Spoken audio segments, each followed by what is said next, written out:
All right, so It's Only Love by Bryan Adams. This is the duet with Tina Turner. This was off of 1984, Reckless. And that is such a great album, you know, like every song on there is like really good, really well written. And the production, Bob Clearmountain, I believe, was the producer on that. It got some great sounds, including the guitar sounds on this song, which are just, to me, like just awesome. The rhythm guitar sounds just super good. And today we'll do the rhythm, and I'll talk about the sounds and the way I approach getting the sound for this. And of course, I'll go over the chords and everything. And then I'll do the solo and the fills in a separate lesson. Okay, so this is Keith Scott, and Bryan Adams too played rhythm on this. Keith Scott's just a great guitar player. And, you know, I'll go more into that in the solo lesson. But so what I did for the sound here, I'll just play it.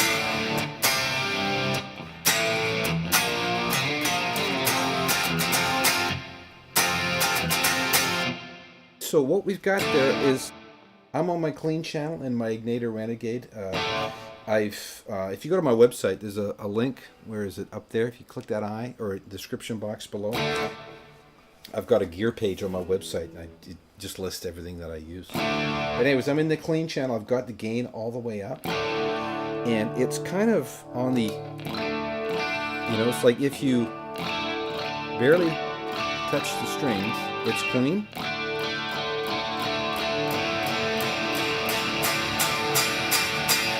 But the more you hit it, the dirtier it gets, right? So it's kind of edge of breakup, I would describe this. I've got my guitar set at 10, although you could roll that. That's 10. You could roll it back a little bit just to clean it up a tad if you wanted.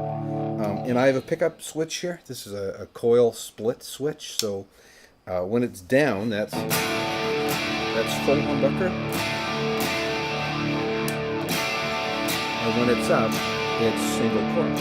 So I use the single coil mode because I'm pretty sure this was done with a Strat in the studio, Strats. And then as far as effects go, for stuff like this, I always use, instead of chorus, which is what I think they probably used, not sure, I use a detune effect. And I use that with my Nova system. And it's detune, it's +8, -8 is how I set it. Pretty always just leave it there. And it's very chorus-like, but it's different than a chorus. It just, I just like it better. It just sounds better to me. And then I just put some reverb on in my recording software. So that's basically the sound. And I mean, you're never going to get exactly the sound that they got unless you're them. And you're using the equipment they used that day with the mics they used that day, the outboard gear, the board, everything, right? But you'll get close. And I think this is...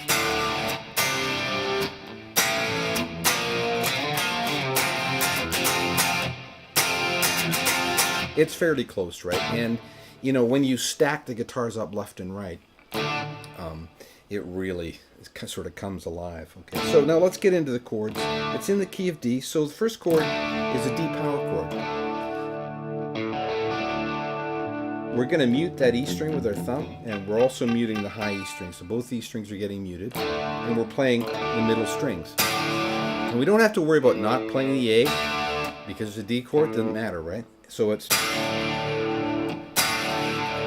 your first chord. Now the two tracks, the two guitar parts, slightly different, but mostly just on the first two chords. I'll go over that in a minute. But the part that Adams plays seems to be that. Okay, next chord will be there. Just take your first finger off, put your middle finger on A3. Again, we're just playing the middle strings, right? We're not playing the two E strings. So we got... Okay, next chord will be like an A, power chord A. Although sometimes I think I hear that D note in there. Right? But other times I don't think I hear it. And I mostly, my demo, I just played it like a straight A, right? So B flat, right? do that with my little finger barring there. All right, and then we're going to do this lick. Right? 5, 3 on the D, and slide down from 5 to 3 on the A.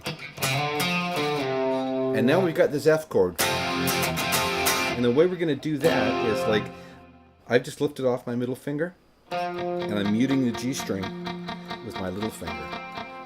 So we've got mute there, right? And that is a really powerful power chord, right? It's all like, you'll watch, if you watch the videos and whatnot, you'll see them play it like that with the thumb over. I mean, I'm no good at thumb overs. My thumb is too small, so I just do it like that. So we've got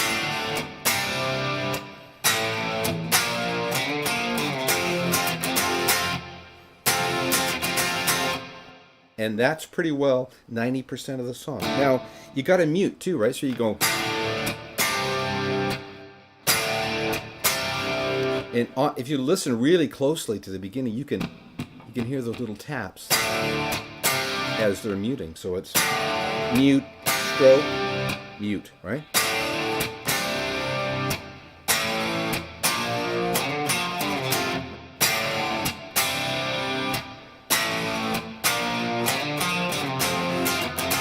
Now, the other guitar is almost identical, right? Virtually the same.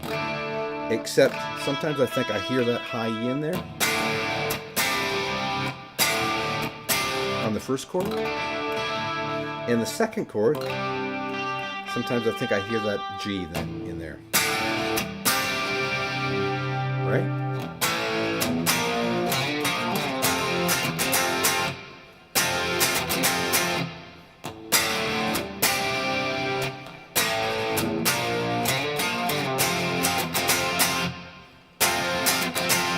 All right, so that's pretty well it. And remember, you know, if you really, you got to hit the strings hard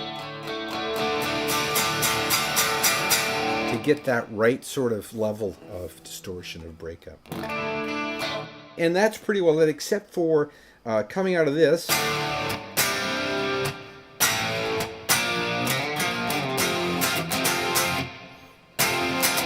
You go into the bridge.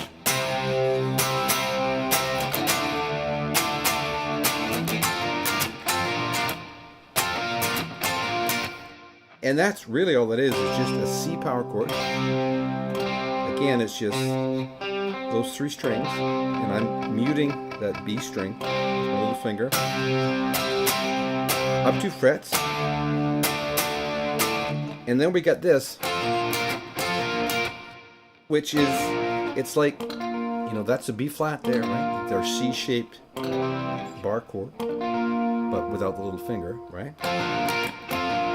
Okay, and what happens is the bass there goes, so it's going from a B flat down to a G. So we've got chord-wise, that's like B flat, and then bass to G makes that a G minor 7, right? But we don't even need to know all that. All we're going to do is go, and we do it again.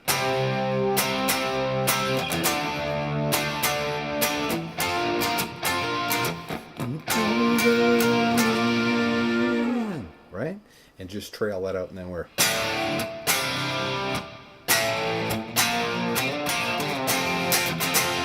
back into the main lick. And that's it for the rhythm.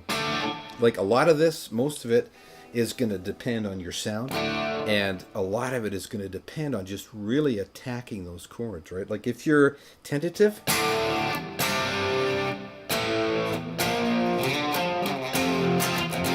you know, it's not going to happen. You've got to be aggressive, right?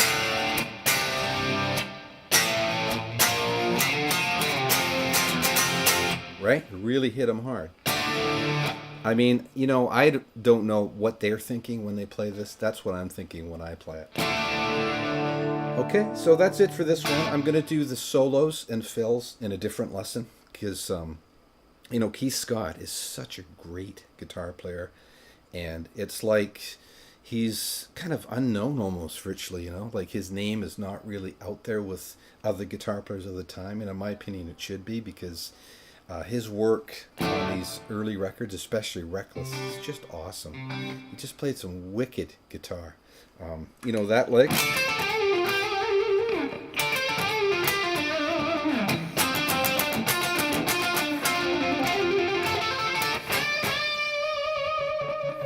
Stuff like that is so good. It's so strong.